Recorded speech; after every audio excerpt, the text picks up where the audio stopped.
Sponsor oduu ispoortii baankii Awaashiin guddaa galateeffannaa akka mul'atan kabajamtoota daawwattoota keenya televezyiinii Itoophiyaa sagantaa afaan Oromoo odeeffannoo ispoortii galgala irraa kan isinitti himu Annuur Amaanooti.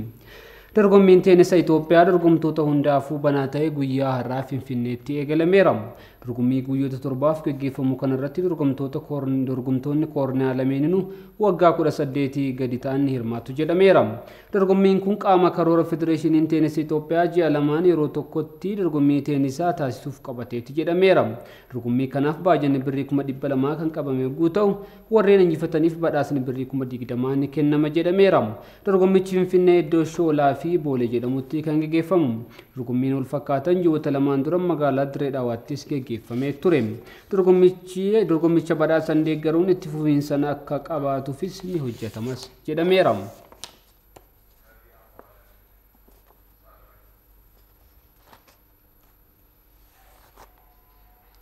Komishiiniin ispoortii bulchiinsa magaalaa Finfinnee kutaa bulchiinsa Kolfee Qaraanii wajjin ta'uudhaan Aaskootti kan argamu iddoo oolmaa ispoortii Dirree Oromiyaa jedhamu misoomsuudhaaf har'aa dhagaa bu'uuraa kaa'uu danda'eera.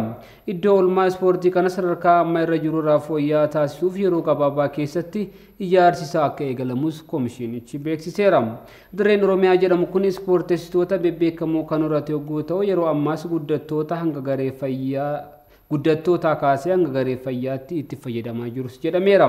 Gara fuulduraa dirree kana karaa akkaadaamii kubbaa miilaatti guddisuudhaaf yaadamuu komishiiniin ispoortii bulchiinsa magaalaa Finfinnee beeksiseera. Dabalataan komishiinichi guddattoota ispoortii naannoo Aaskootti argamaniif deeggarsa hidhannoo ispoortiis taasiseera.